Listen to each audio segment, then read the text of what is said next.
The advantages of selling digital products.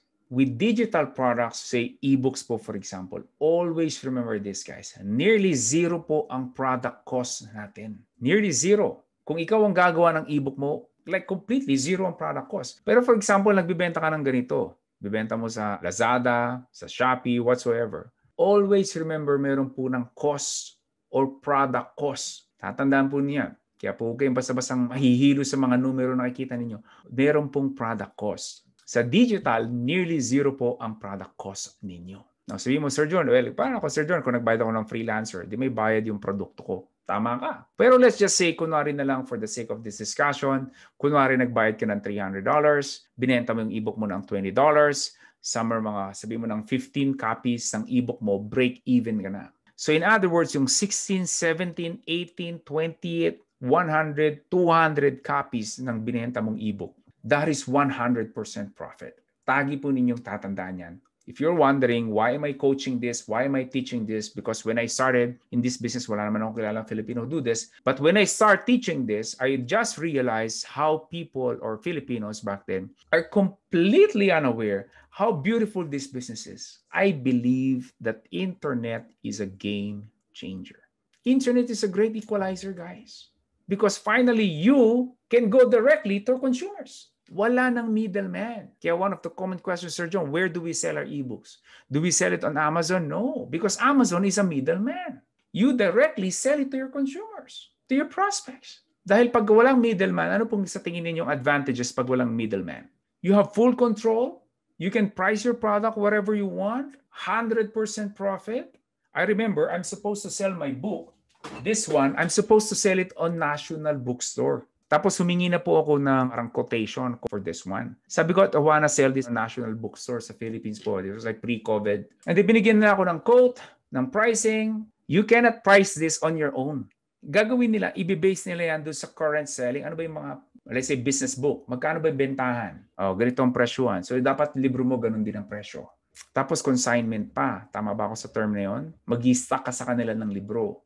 Kung may bibili, good. Kung wala, kunin mo uli yung libro mo. Ikaw pa magde-deliver. Ito pong libro mo, pag hindi pa ito na-set up, kasi medyo kukuntsabahin mo pa daw apparently, yung mga manager ng mga ilang bookstore para i-display na maganda yung libro mo sa harapan para makita ng tao. Can you imagine all the hassle that you have to go through? Ang ginawa ko, binenta ko sa website ko. Boom. That's it. I know, maaaring paulit-ulit ako, narinig nyo na sa akin ito, but this is just a reminder that you guys have to wake up. You, my friend, yes, you, my friend, that's right.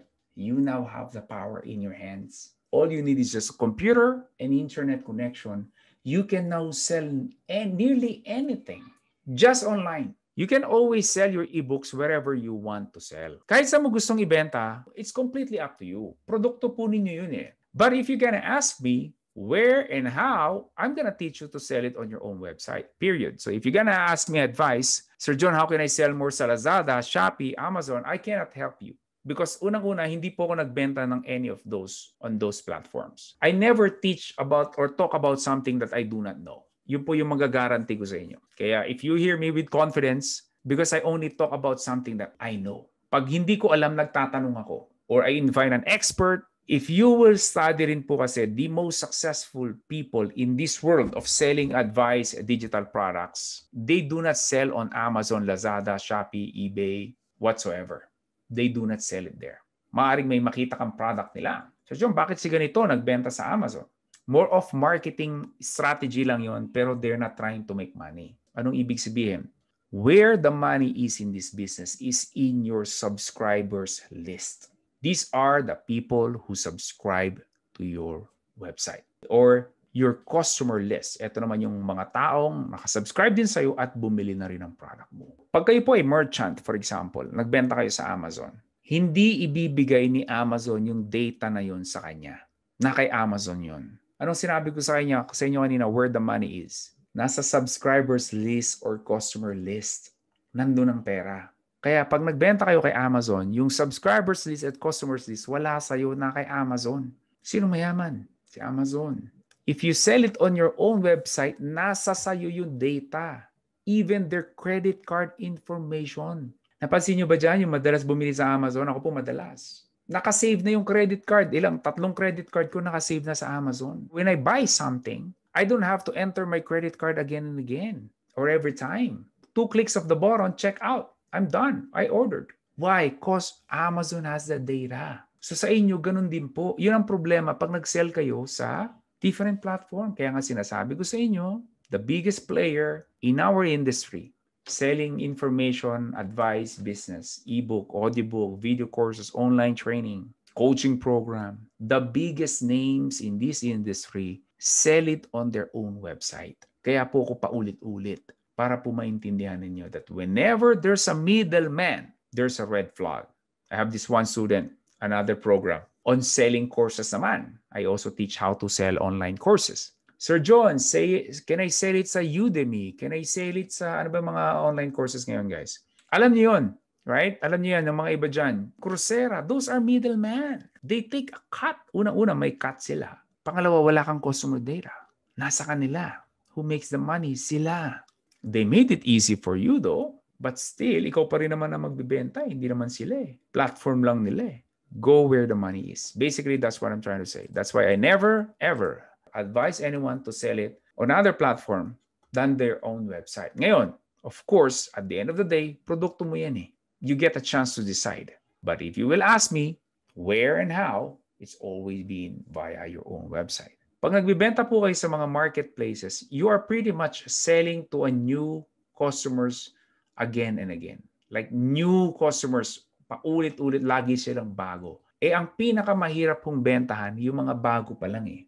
Kasi hindi ka pa nila kilala eh. Ganun lang yun. So for example, kayo IBMC, you're part of the program. Soon, pag nag-release ako ng another program, big chunk of you will probably enroll to my second program, whatever that may be. Or kaya ka nasa IBMC dahil bumili ka ng libro ko before. Right? IBMC may not be the first product you bought from me. Maaaring bumili ka na nito.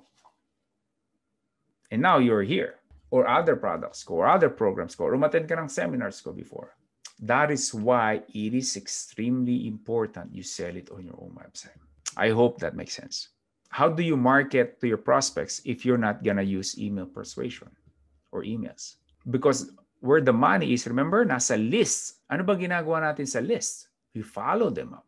Because big chunk of people, let's say, who subscribe to you, they won't buy from you immediately. A big chunk of them will buy in the future, not like immediately. So again, quick preview lang ipakikita ko po sa inyo. So basically, this is how simple our business is. You drive traffic to your website. Pipili ka lang, either mag-Facebook group ka, Facebook ads ka, mag-YouTube ka, affiliate program ka, Instagram, Twitter. Lahat yan idadrive ninyo sa website ninyo. Yung tinatawag nating squeeze page where you ask them for their name and email address. And then ito yung email series. And then sa email series nyo, you develop relationships, makes you people know you, like you, and trust you. Ang ating pong kiliti strategy. Paano mo mabenta ng isang tao? Kailangan makuha mo muna ang kiliti niya. KLT. Right? And then from there, once na-develop mo na yung relationships, you'd land them sa yung sales page. This is where you sell your stuff. This is where you talk about your product. This is where you ask them to click here to buy now, or kung sa Philippine market, gusto mo mag-accept ng deposit, bank deposit, Palawan Express, whatsoever, dito po siya. Sir John, paano kung hindi bumili? Kung mag-purchase, good. Kung hindi bumili, balik siya sa follow-up. So you will just basically keep following them up again and again and again. Again, if you just joined nung last month lang po, do not worry. I'm gonna go into the details. I just gave you an overview how it will work and how it will work also automatically. Because the good thing about our business is you can automatically do a lot of stuff. Say traditional business, that there will be a lot of manual labor or manual work. Dito po, because of the technology, you can automatically, the marketing rather works for you 24/7, 365. All right? Muli po, maraming salamat. Peace out and stay safe and have a great day. Bye-bye.